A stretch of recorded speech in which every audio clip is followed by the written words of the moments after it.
Hello बच्चों, कैसे हैं आप सभी। उम्मीद करता हूँ बहुत अच्छे हैं और पढ़ाई को अच्छे से कंटिन्यू कर रहे हैं ना बच्चों।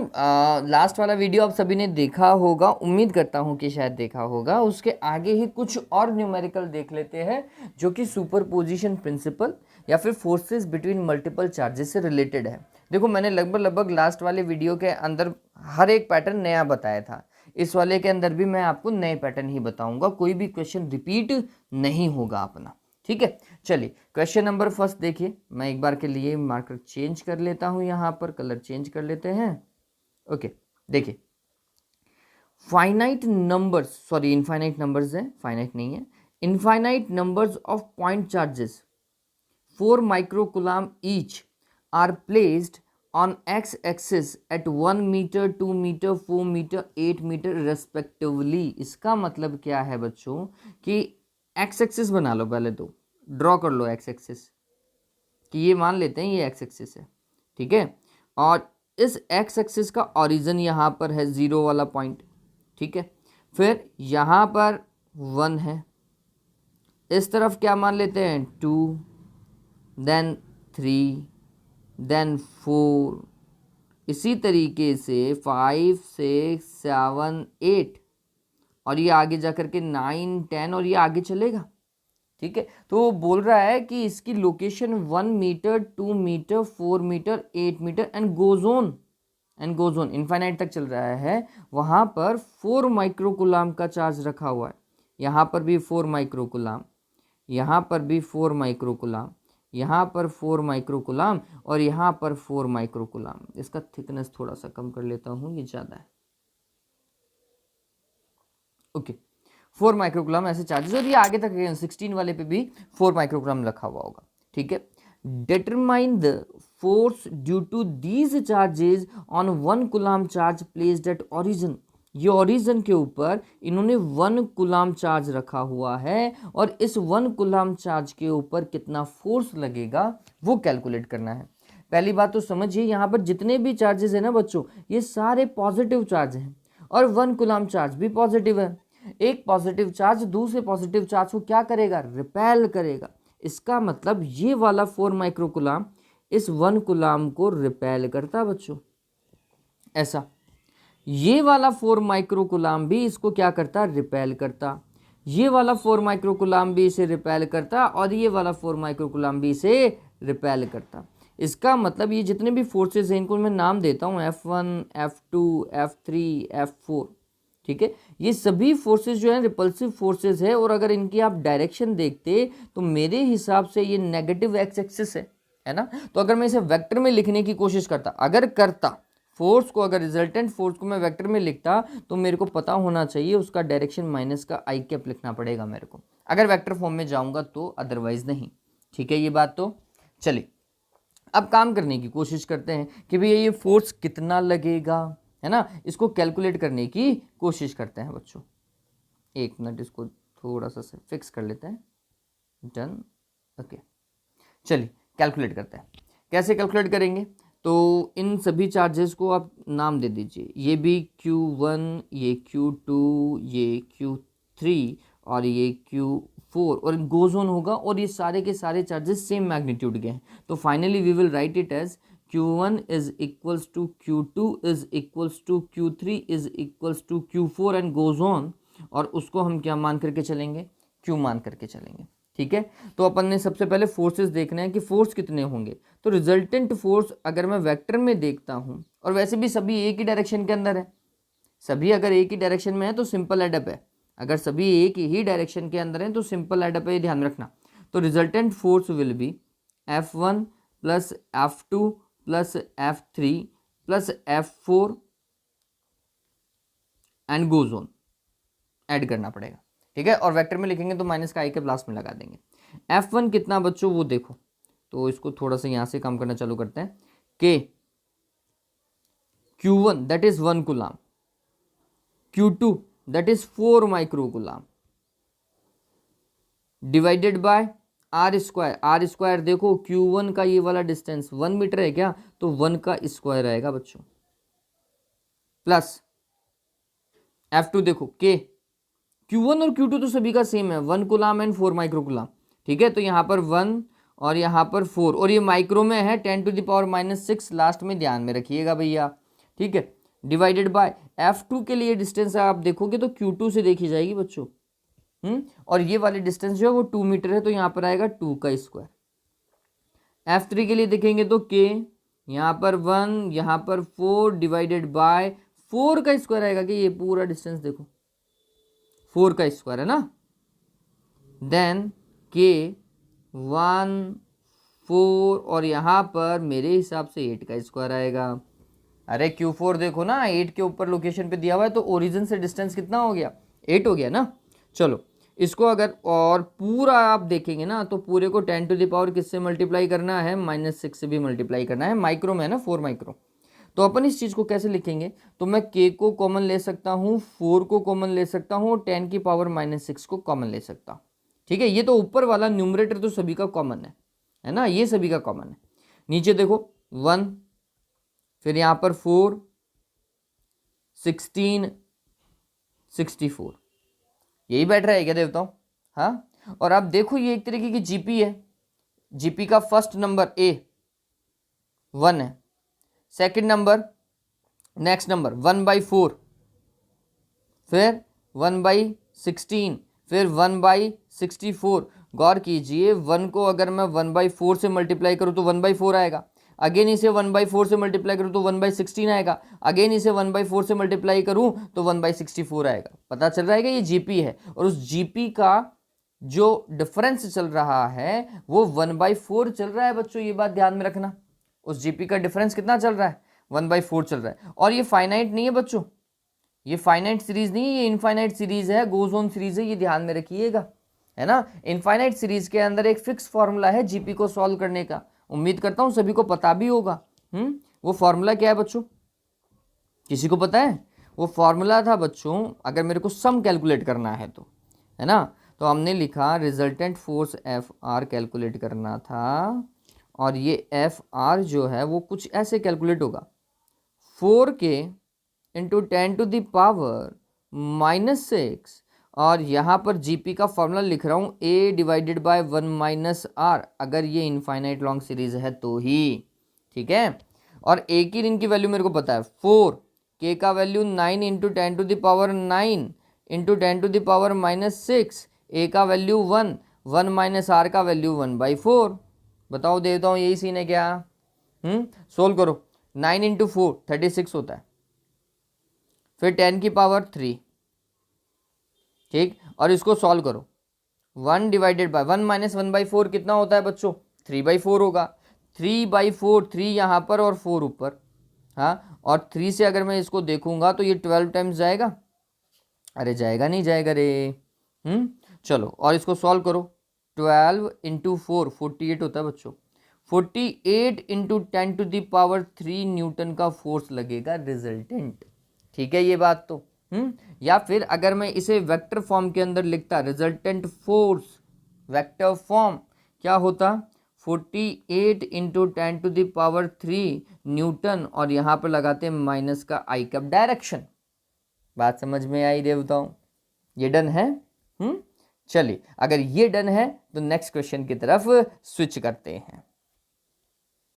नेक्स्ट क्वेश्चन जो है बच्चों वो ऑब्जेक्टिव क्वेश्चन है, हालांकि जितने अपन पार्ट कर रहे हैं वो भी ऑब्जेक्टिव के ही पार्ट है ना। ये मोस्टली क्वेश्चन अगर आप देखोगे तो कॉम्पिटिटिव एग्जाम के क्वेश्चंस हैं या आपके बोर्ड पेपर के क्वेश्चन है। देखो क्या बोल रहा है, 2 identical small bodies each of mass m and charge q are suspended from 2 strings each of length 1 metre लगा लीजिएगा, each of length l metre from a fixed point, 1 नहीं ये l है।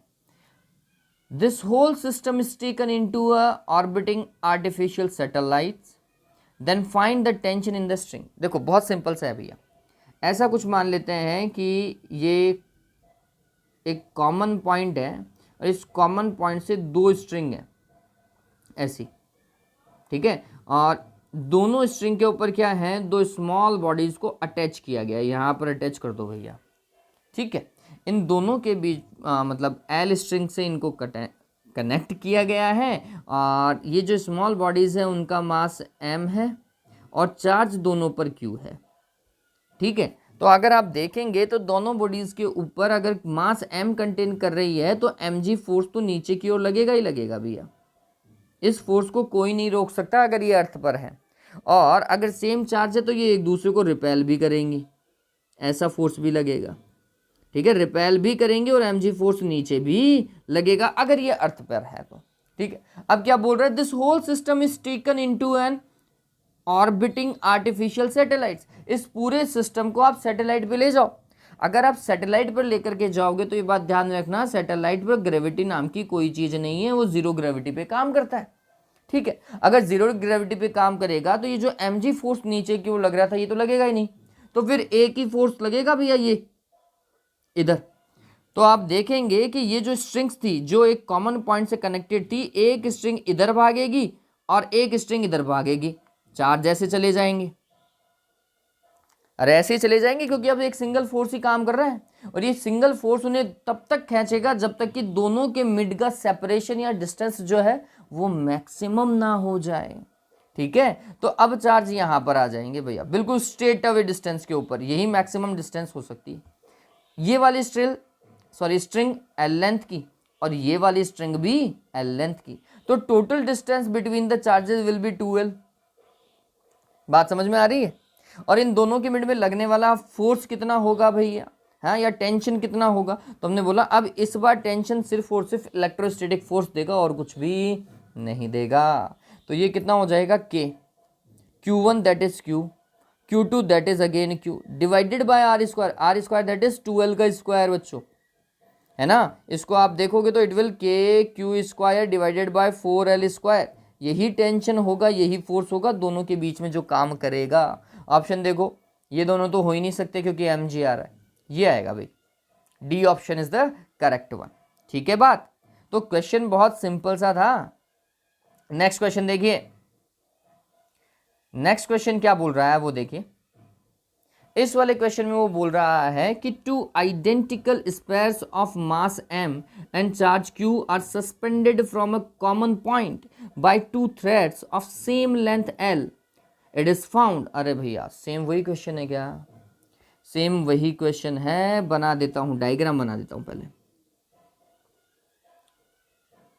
एक कॉमन पॉइंट, एक सॉलिड पॉइंट बनाते हैं और एक लाइन इधर ले लो और एक लाइन इधर ले लो उससे। ठीक है, ये स्ट्रिंग्स ले लिया अपन ने, और अगर मैं ऐसा मान करके चलता हूँ तो यहाँ पर एक मास ले लीजिए और यहाँ पर एक मास ले लीजिए। क्या बोल रहा है, इस मास का वैल्यू m है, थोड़ा सा ऊपर लिख देते हैं। मास का वैल्यू m है तो mg फोर्स कहाँ की ओर लगेगा, नीचे की ओर। डायग्राम में पहले ही बता दो ना। ठीक है, और चार्ज का वैल्यू q है, दोनों के पास में सेम चार्ज है, तो जो अभी अपने डिस्कस किया था ना बच्चों, सेम चार्ज के कारण रिपल्सिव फोर्स ही फील होगा, सेम चार्ज के कारण रिपल्सिव फोर्स ही फील होगा, ये बात ध्यान में रखिएगा। तो अगर F फोर्स इधर वर्क कर रहा है तो F फोर्स इधर भी वर्क करेगा। ठीक है, suspended from a common point by two threads of same length, मतलब अगर ये थ्रेड यूज हो रही है तो इसका लेंथ अगर L मान लूं तो इसका लेंथ भी कितना मान करके चलूंगा, L ही मान करके चलूंगा। It is found that the threads make an angle theta with vertical ऐसा, ये वाला एंगल कितना है, थीटा है, या फिर ये वाला एंगल भी कितना है बच्चों, थीटा है, अकॉर्डिंग टू द क्वेश्चन, है ना। वर्टिकल से ये जो थ्रेड्स हैं वो थीटा एंगल बना रहे हैं। When the spheres are in equilibrium, spheres are in equilibrium, इसका मतलब क्या है, इस समय रिजल्टेंट फोर्स जो है वो कितना है, एक दूसरे को जस्टिफाई करता हुआ है रिजल्टेंट फोर्स बच्चों, जीरो। ना स्पेयर ऊपर की ओर जा रहा है, ना ही नीचे की ओर जा रहा है, ना ही लेफ्ट जा रहा है, ना ही राइट जा रहा है। ठीक है, रिजल्टेंट फोर्स इस समय स्पेयर पे कितना बता रहा है, वो जीरो बता रहा है, उस कंडीशन में थीटा एंगल बता रहा है। कैलकुलेट द वैल्यू Q, अब ये ऑब्जेक्टिव क्वेश्चन है, Q का एक ऑप्शन दिया हुआ है, बहुत अच्छा खासा ऑप्शन दिया हुआ है, वो आपको कैलकुलेट करना है। ठीक है, मैं ये मान करके चलता हूं कि इन दोनों चार्जेस के मिड का ये जो डिस्टेंस है बच्चों, ये डिस्टेंस r है। ठीक है, तो अगर मैं इस वाली बाइसेक्टर लाइन को आगे की ओर लेकर के आता तो ये जो डिस्टेंस होता ये r/2 होता यहाँ से भी। ठीक है ये बात तो पहला। अब अगर ये इक्विलिब्रियम में है चार्जेस, इसका मतलब ये है एक फोर्स इधर है एक फोर्स इधर है, अगर ये दो ही फोर्स काम कर रहे हैं तो भैया इक्विलिब्रियम में नहीं हो सकता। इसका मतलब ये जो स्ट्रिंग है इसमें भी एक टेंशन फोर्स ऐसा काम कर रहा होगा, ये टेंशन फोर्स ऐसा काम कर रहा होगा। और टेंशन हमेशा जहां से जॉइंट होता है ना बच्चों उसी तरफ काम करता है, ये बात ध्यान में रखना। ठीक है, तो ये टेंशन जो है वो इन दोनों फोर्सेस को किसी ना किसी तरीके से क्या कर रहा होगा, इक्वलाइज कर रहा होगा। कैसे कर रहा होगा वो देखो। तो हमने क्या किया, टेंशन फोर्स है तो इसके कंपोनेंट होना पॉसिबल है, इसके कंपोनेंट होना पॉसिबल है। तो अगर इस तरफ एंगल थीटा है तो मैंने एक परपेंडिकुलर लाइन ड्रॉ करी, ये परपेंडिकुलर लाइन इस लाइन के पैरेलल है। और अगर ये दोनों लाइन, ये वाली लाइन और ये वाली लाइन अगर पैरेलल हैं तो इसका मतलब है यहाँ पर भी एंगल थीटा ही बनेगा, अल्टरनेट इंटीरियर एंगल। ठीक है, और टेंशन अगर फोर्स ही है तो टेंशन का एक कंपोनेंट जो थीटा से कनेक्टेड होगा वो हमेशा कॉस का ही कंपोनेंट होगा, और उसके अलावा जो दूसरा कंपोनेंट होगा वो साइन का कंपोनेंट होगा। और अगर ये चार्ज जो है वो इक्विलिब्रियम में है, इसका सीधा सा मतलब ये है कि एक फोर्स मतलब जो टी साइन थीटा है वो एफ के बराबर होगा। मतलब जितना राइट हैंड साइड में फोर्स लग रहा है उतना ही लेफ्ट हैंड साइड में फोर्स लगना चाहिए, तभी जाकर के ये यहां पर रह पाएगा। ऐसे ही टी कॉस थीटा जो अपवर्ड लग रहा है, ऊपर की ओर लग रहा है, वो mg फोर्स को इक्वलाइज कर रहा होगा, तब जाकर के ये स्टेशनरी होगा। ये वाला जो छोटा सा चार्ज है ना q, ये स्टेशनरी होगा। ये बात ध्यान में रखना। यहाँ पर F क्या है, electrostatic force K Q1 Q2 divided by R square. Q1 का वैल्यू भी Q है और Q2 का वैल्यू भी Q है। मैं लिख देता हूँ, F है क्या यहाँ पर, K Q1 that is Q, Q2 that is again Q divided by R square. इन दोनों चार्जेस के मिड में तो आर स्क्वायर ही है, आर ही डिस्टेंस था तो आर स्क्वायर आएगा। तो ये KQ divided by R square हो जाएगा, KQ square sorry, KQ square divided by R square है, दैट इज फोर्स। ठीक है, अगर मैं इस इक्वेशन को यूटिलाइज करता हूं T sine theta T cos theta की, तो इसका डिवाइड लगाता हूं, एक दूसरे में डिवाइड लगा दो, क्या होगा इससे, देखो एक तो टेंशन खत्म हो जाएगा अपना, ये जो टी है टी से टी क्या हो जाएगा, कैंसिल हो जाएगा। और sine theta divided by cos theta बच्चों टेन थीटा होता है। और ये एक फैक्ट है भैया, ये इक्वेशन तो याद ही रख लो, tan theta is equals to F divided by M G. इस तरीके के क्वेश्चन में ये तो काम आता ही आता है, F divided by M G होगा। ठीक है ये बात तो। चलिए एफ का वैल्यू आप सभी को पता है, एफ का वैल्यू होगा K Q square divided by R square, जिसे मैं लिख सकता हूँ 1/4 pi epsilon nought Q square divided by R square. बात समझ में आई क्या? तो कुल मिलाकर के आपके पास में टेन थीटा कुछ ऐसा है, tan theta is equals to, और यहाँ पे एम जी तो लिखना भूल ही गया, is equals to Q square divided by 4 pi epsilon nought R square M G. तो अगर मेरे को क्यू निकालना है तो पहले तो क्यू स्क्वायर देखूँ, Q square is equals to 4 pi epsilon nought R square M G. बात समझ में आई क्या? और ये किससे मल्टीप्लाई हुआ, टेन थीटा से। तो अगर आपके पास में क्यू स्क्वायर आ गया तो मेरे हिसाब से क्यू भी आ ही जाएगा। अरे आ जाएगा ना भैया, रूट के अंदर ले लीजिएगा, काम हो जाएगा। एक तो ये इतना यहाँ तक आप काम करके छोड़ सकते हैं। बहुत सारी बुक में इसे थोड़ा सा और एक्सटेंड किया गया है। यहाँ पर ये जो आर है ना, इसको और कैलकुलेट किया गया है। इस आर को कैलकुलेट किया जा सकता है बच्चों, कहीं कोई बड़ी वाली बात नहीं है, बहुत सिंपल सा टास्क है इस आर को कैलकुलेट करना। कैसे वो बताता हूँ। ये ट्राइंगल देखो आप, इस मैं नाम दे रहा हूँ ए, इस वाले पॉइंट को बी और इस वाले को सी बोल रहा हूँ। राइट एंगल ट्राइंगल है क्या, दिखाई दे रहा है? अगर राइट एंगल ट्राइंगल के अंदर मैं काम करता हूं तो साइन थीटा की अप्रोच देखना। साइन थीटा क्यों यूज कर रहा हूं, क्योंकि मेरे को ये पता है परपेंडिकुलर पता है, थीटा के सामने वाला परपेंडिकुलर होता है, ये बात ध्यान में रखना। ठीक है, तो मेरे को परपेंडिकुलर पता है और मेरे को हाइपोटेनस एल पता है ना। एल और आर के बारे में तो वो बात कर ही रहा था, और परपेंडिकुलर और हाइपोटेनस में जो रिलेशन है वो साइन थीटा ही देता है। तो sine theta is equal to perpendicular, perpendicular कितना, r/2, r/2। ठीक है, डिवाइडेड बाय हाइपोटेनस, हाइपोटेनस कितना L है, तो इसका मतलब R का वैल्यू कितना होगा 2L साइन थीटा होगा, नहीं होगा। तो ये वाली वैल्यू अगर मैं इसमें पुट कर देता हूं तो ज़्यादा से ज़्यादा चार्ज का स्क्वायर यहाँ तक जाएगा भाई, 4πε0 R square that is 2L sine theta का स्क्वायर, 2L साइन थीटा का स्क्वायर मतलब 4L square sine square theta, फिर mg टेन थीटा।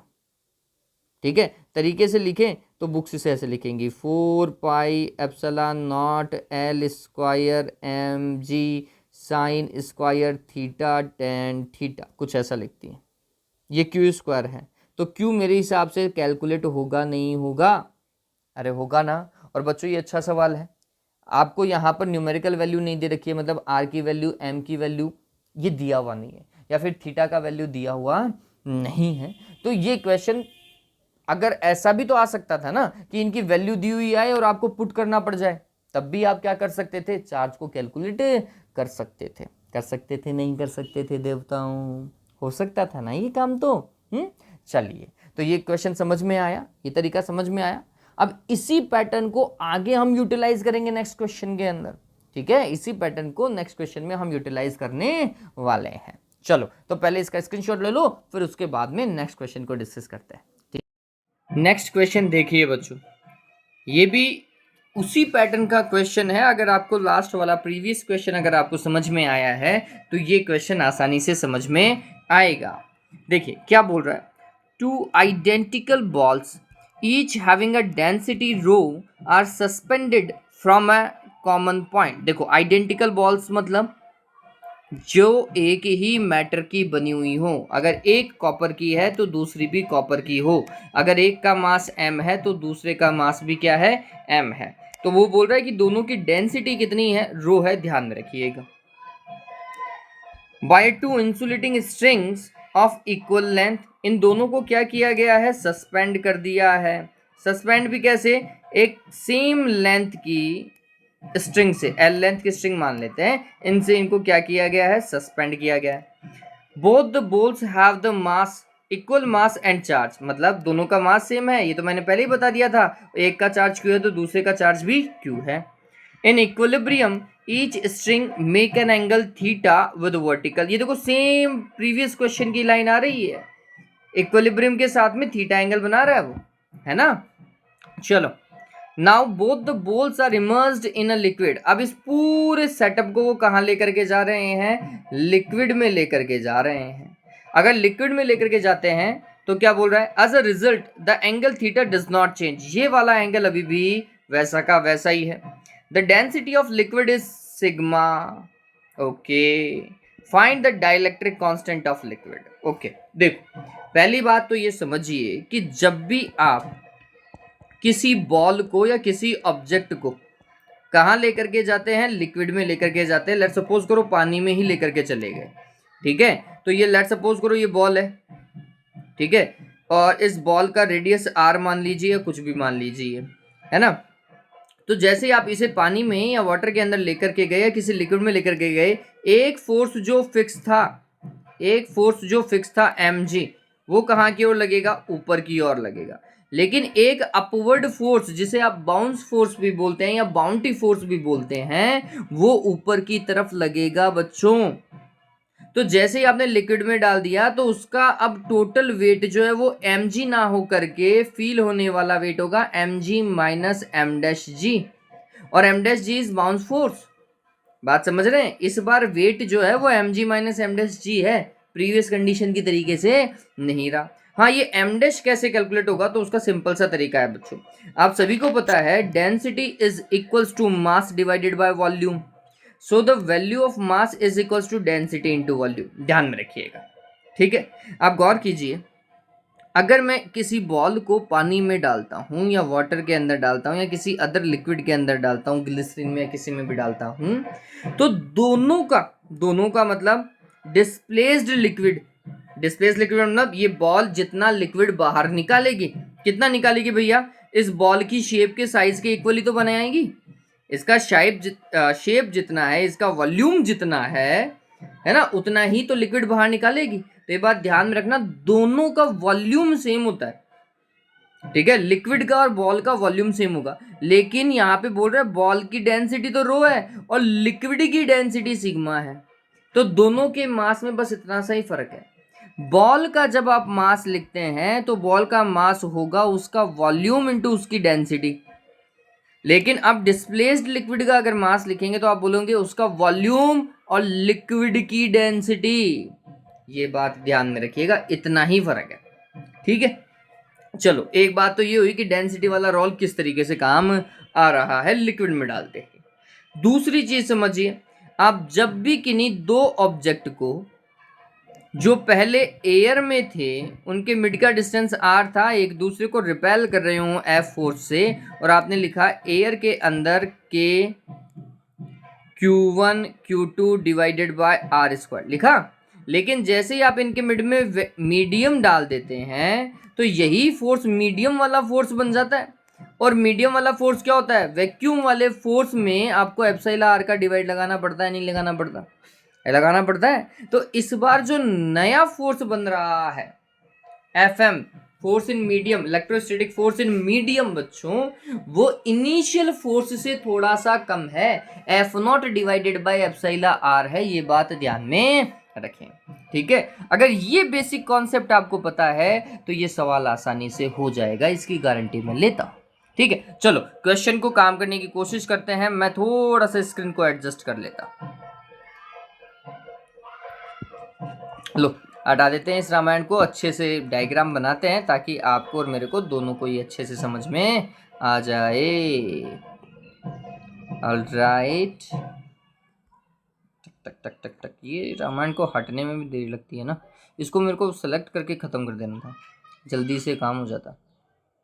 इरेजर से थोड़ा सा काम धीरे होता है। देखो वापस से क्वेश्चन की तरफ चलता हूँ, मैं बोल रहा हूँ इनिशियल कंडीशन, इनिशियल मतलब इन एयर, इन एयर अगर हम बात करते तो ये चीज़ हमें कैसे दिखाई देती, हम बोलते कि हमारे पास में एक सीलिंग फैन सीलिंग मान लीजिए, और इस सीलिंग से दो थ्रेड हमने निकाल दी हैं। ठीक है, इक्वल लेंथ की दो थ्रेड हमने ले ली हैं, और अगर इसका लेंथ L है तो इसका भी लेंथ L है। अगर यहाँ पर M मास है तो यहाँ पर भी M मास है, और ये डिस्टेंस R ही है अभी। ठीक है, रिपल्सिव फोर्स इस पे F इस तरफ लग रहा है और एयर वाला मैं F नॉट लिख देता हूँ, और इस पे इधर लग रहा है, इधर F नॉट लिख देता हूँ। ठीक है, mg फोर्स दोनों का कहाँ की ओर है, नीचे की ओर है, इसमें कहीं कोई दिक्कत वाली बात नहीं होनी चाहिए। ठीक है, हाँ इस रोप पे टेंशन या इस स्ट्रिंग पे टेंशन इस तरफ है, ये आप सभी को पता है, प्रीवियस क्वेश्चन में अपन ने यही डिस्कस किया था। फिर हम बोल रहे हैं, हम क्या बोल रहे हैं, क्वेश्चन बोल रहा है कि ये वाला वर्टिकल के साथ में एंगल थीटा यहाँ पर है, तो 110% ये वाला एंगल भी क्या है, थीटा ही है। फर्स्ट डायग्राम तो यही था, आपको याद होगा। चलिए, तो वहां पर अपन ने कॉन्सेप्ट निकाला था कि tan theta is equals to F divided by mg। Previous question का रिजल्ट मैं डायरेक्ट लिख रहा हूं बच्चों, इस बार प्रीवियस क्वेश्चन का रिजल्ट इस बार मैं डायरेक्ट लिख रहा हूं। ठीक है, चलिए अब देखते हैं कि इस बार क्या रामायण चल रही है। देखो इस बार सेम चीज है, सेम चीज है, लेकिन अब इसे वाटर में किया गया है या लिक्विड में किया गया, वाटर का तो पता होता है, इसे लिक्विड में किया गया है। तो ये अब अज्यूम कीजिएगा कि आप जो काम कर रहे हैं वो किस में कर रहे हैं, लिक्विड में कर रहे हैं।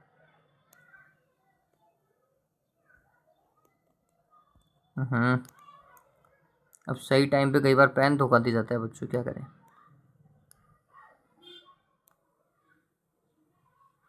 चलो जाने दो, इसी वाले पे काम कर लेता हूँ, है ना।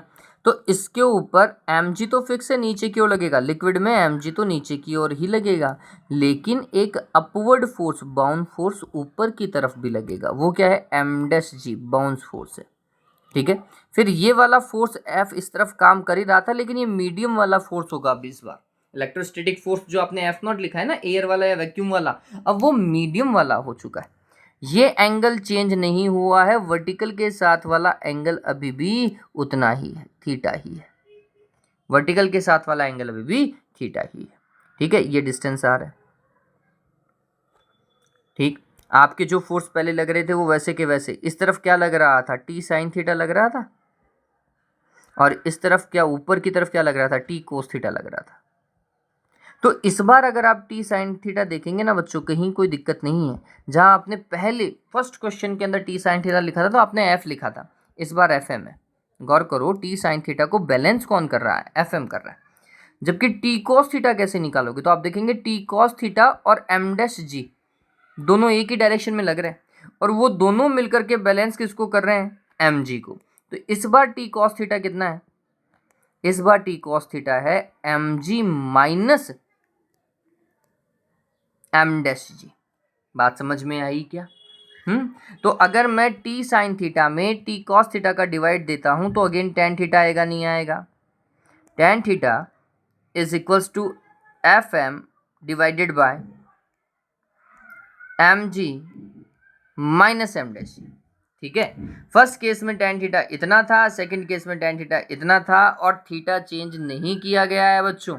और अगर थीटा चेंज नहीं किया गया है तो मैं दोनों को इक्वेट कर दूंगा, दोनों को इक्वल पुट करूंगा, तो मैं बोलूंगा F M divided by M G minus M dash G is equals to F not divided by M G.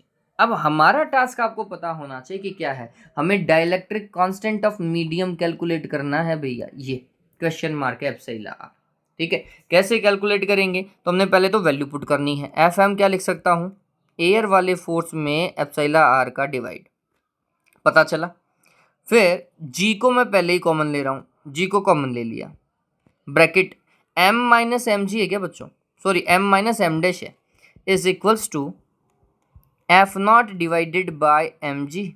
जो कैंसिल हो रहा है उसे कैंसिल कीजिए, जी से जी कैंसिल, एफ नॉट से एफ नॉट कैंसिल, क्या मिल रहा है वो समझिए बच्चों, epsilon R M minus M dash is equals to M, यही है। और मैंने थोड़ी देर पहले आपको बताया था एम क्या है, मास ऑफ बॉल है। मास ऑफ बॉल कैसे कैलकुलेट करेंगे, बॉल का वॉल्यूम इनटू बॉल की डेंसिटी माइनस एम डैश, ये क्या है, डिस्प्लेस्ड वाटर का मास है या डिस्प्लेस्ड लिक्विड का मास है, ये क्या होगा, volume of liquid that is again V multiplied with the density of liquid that is sigma is equals to, वापस से v इंटू रो लिख सकते हैं क्या, volume of ball into density of ball. ठीक है, चलो अब v कॉमन आ सकता है, तो हमने क्या किया, एप्सिलॉन आर ऐसा का ऐसा, v को क्या किया, बाहर कॉमन ले लिया, अंदर बच रहा है rho minus sigma is equals to V rho, v से v कैंसिल हो जाएगा बच्चों। Dielectric constant epsilon R is equals to rho divided by rho minus sigma, ये वाला फॉर्मूला याद रखिएगा। ना इसे चार्ज से मतलब है, ना इसे मास से मतलब है, इस समय देखा जाए तो आपको डेंसिटी क्वेश्चन में बकायदा लिखी हुई दिखाई देगी, डेंसिटी को पुट कीजिए, इस फॉर्मूले को याद ही कर लीजिए। एक क्वेश्चन जो नॉर्मली बुक्स में दिया हुआ होता है कि बोलता है कि बॉल का जो डेंसिटी है वो है 1.6 ग्राम पर सेंटीमीटर क्यूब, बॉल का डेंसिटी कितना बताता है, 1.6 बता देता है डायरेक्टली। ठीक है, और जिस लिक्विड में डाला गया है उस लिक्विड का डेंसिटी है 0.8 ग्राम पर सेंटीमीटर क्यूब, दोनों की यूनिट सेम है। तो बताओ उस लिक्विड के लिए एप्सिलॉन आर डाइलेक्ट्रिक कांस्टेंट क्या होगा, वैल्यू पुट कर दो, हाथों हाथ में आंसर में दिखाई देगा, 2 आएगा, 2 आएगा उसका आंसर। ठीक है, तो चलिए उम्मीद करता हूँ ये चीज़ आपको अच्छे से समझ में आई होगी। आज के वीडियो में सिर्फ इतना ही, नेक्स्ट वाले पॉइंट के अंदर अपन इलेक्ट्रिक फील्ड को डिस्कस करेंगे बच्चों। तो लाइक और शेयर प्लीज कर दीजिएगा, अगर आपको अच्छा लगे तो ये सभी आप पर ही डिपेंड है। ठीक है, have a good day, take care.